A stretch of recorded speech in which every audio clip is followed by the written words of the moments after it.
So I'm here in Galapagos in the island of Santa Cruz at Porto Ayora. And one of the things that I used a lot before we came on this trip was video vlogs telling me that I could do this independently. And thus, that helped me a lot.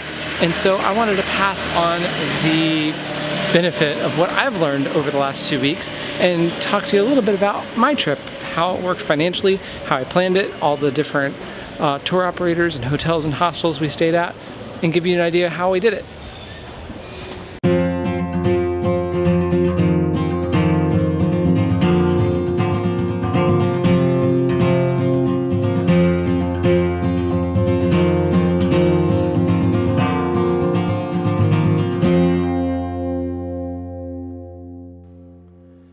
I spent a total of $3,251 on a 13-day trip to the Galapagos. That included airfare, hotels, transportation, tours, and food. How did I keep the prices low? The first thing to go was the idea of a liveaboard boat. They were way too expensive. Second, I split the cost of modest-level hostels and hotels with a friend. Third, I ate at mostly local restaurants that were often inland from the water and away from big resorts. And finally, I maximized free activities and spent money on must-do tours strategically. It really all comes down to personal expectations. I wanted a mixture of activities. We ended up with 2 dive trips. We did a lot of snorkeling, we hiked into the highlands, we looked at giant tortoise habitat, we went birding, we went bicycle riding, and really enjoyed the communities that we were in. If you're desperate to see whale sharks and schools of hammerheads at every turn, a land-based itinerary is going to be disappointing. What you really want to do is go on a liveaboard dive boat out to the islands of Wolf and Darwin. We heard from several scuba divers on our land-based scuba boat tours that those were the really places to go to see the big megafauna out in the water. However, if you're more flexible and you would like to see a sampling of what the islands have to offer, land-based itineraries are a great way to see the Galapagos Islands and maintain a decent budget in the process. Airfare was the biggest single cost of the trip. You cannot fly directly to the Galapagos. You first have to travel to Ecuador. There are 2 airports that service the Galapagos. We flew into Quito from Miami and stayed overnight at the Wyndham Quito Airport Hotel. This way, we were ready to board an early flight to the islands. You must obtain a Galapagos visa prior to check-in, which costs $20. From there, we flew to Guayaquil for a quick stop, picking up more passengers. If you're continuing on like we were, you do not have to get off the plane. From there, we flew to San Cristobal. There is a $100 cash Galapagos National Park fee due upon arrival. So now you're in the Galapagos. Where are you going to stay?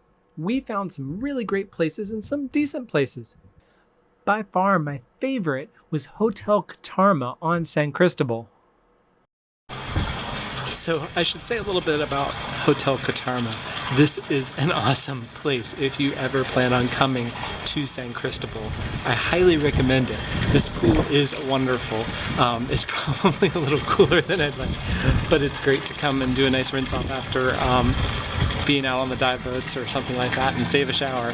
And we had this awesome breakfast this morning right up here that's complimentary. Great rooms. Just look at the tile work in this place. It's really, really neat. Not every hotel was as amazing as Catarma, but they were all convenient and affordable. So let me tell you what I learned about accommodations in the Galapagos. I recommend booking at least your first few nights prior to arrival. We chose to book all of our accommodations several months in advance. Places like Hotel Catarma will be sold out when you arrive. Because many hostels and hotels do not have website presence or don't speak English, I found using platforms such as Expedia helpful in booking the entire trip. This was nice because I paid off most of the hotels prior to my trip except for a few instances where you have to actually pay cash upon arrival. I was also able to have a hard copy of all my reservations with me, just in case. Having said that, if you would rather be more spontaneous, there seemed to always be some availability on the islands, as long as you had some flexibility. I would recommend at least booking your first few nights prior to arrival. On the island of Santa Cruz, we stayed at the Hotel North Seymour, which is a little bit more standard for the type of accommodations we used. And we are in the number 7 with the blue-footed booby on it. So, not too bad. We've got 2 beds. It's rather nice, all in all, and of course, bathroom. On the island of Isabela, we stayed at El Paraiso Hotel, and this was a great spot. It was multi-storied. They had a nice little convenience store on the bottom floor. The rooms themselves were, again, very basic, but they worked for our needs because most of the time we spent out and about anyway. And of course, one of the highlights for most of these hotels is they did include a free breakfast. It, of course, was very simple, usually breads and jams, but also some eggs and fruits and even fruit juices sometimes. And that really helped to reduce our cost as well. Traveling on a budget doesn't mean you miss out on awesome experiences. I was actually surprised at how many free or very cheap activities there were to do. There are plenty of free snorkeling sites that are within walking distance or a short taxi ride from the hotels, as long as you bring your own gear. Nature trails, giant tortoise centers, and bicycle rentals can keep you satisfied with very little cost. Splitting the cost of taxis for half a day to explore the highlands can be a great way to see sights without paying for an expensive tour. Obviously, there are certain experiences that require an actual tour. We researched our must-do tours and booked them months in advance. Popular tours can sell out, and many tours only operate on specific days. We planned our itinerary around these schedules. Now, if you think I'm overly planned, listen to this next tip. Make sure to leave some blank spaces in your itinerary. We found several great tour experiences while on the islands that we had no idea about until we got there.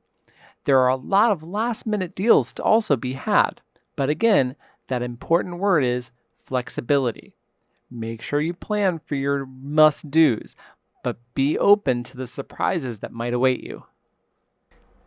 I've included my top paid tours. Now, there may be others out there that I didn't get on, but these were fantastic for me.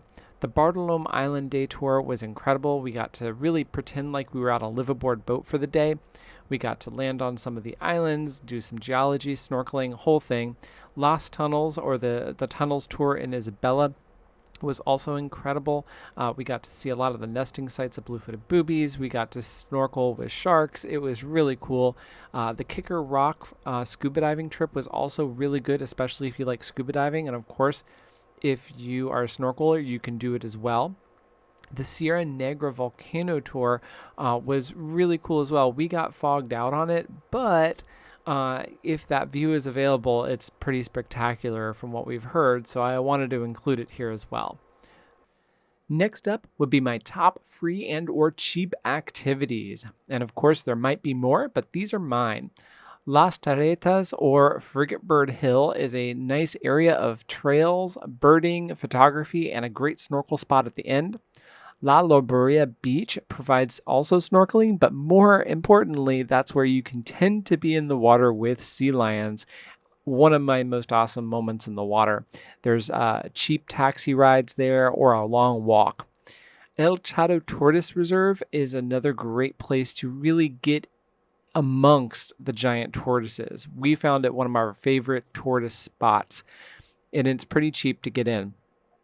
On Isabela, we had a bike ride along what we call Las Humedales, or the wetlands. This little bike ride is not so little. There's like 6 kilometers or so of biking to do along the shoreline. Lots of stops, lots of fun. And I really could continue, but we got to move on. If you plan on island hopping, you're most likely going to use a ferry. Here's a few things to keep in mind. You must book your ferry ride in advance. Most of the local guide companies can help you out with this. The ferries do fill up, so I recommend making your arrangements a few days in advance.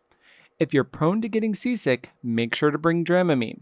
The boats are small and packed with people, and the ocean is usually rough. Make sure to arrive in plenty of time as your bags can be checked and lines can be long.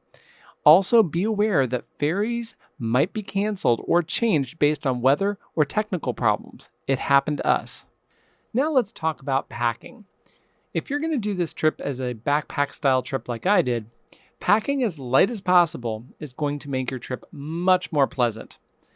I only had 3 pieces. I had my checked luggage, which was a rather small piece of luggage. I had a backpack as my carry-on, and I had a small camera bag for my personal item. My luggage that I actually checked was as big as I needed to fit my snorkel fins and my dive fins in. We brought snorkel gear simply because we wanted to have the freedom to snorkel anywhere we wanted to all the time, and we were so glad we did. So if you're really a water person, you might want to consider that. I also brought a wetsuit because I'm a Florida wimp, but there are other people that didn't think it was that bad. Make sure to bring comfortable walking and hiking shoes because you're going to be walking a lot all over the place. And I personally like to have a pair of hard-soled water shoes just because I like to walk around the shoreline, the rocks, in the water, and, it's nice.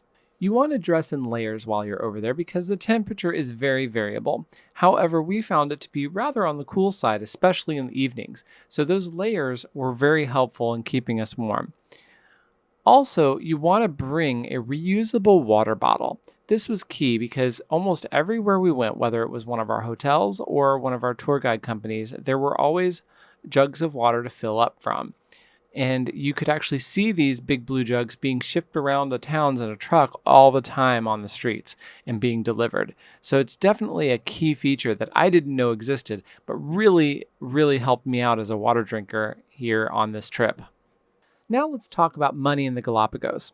The local currency is the US dollar, making it very easy for US citizens. However, you need to have a plan for your money.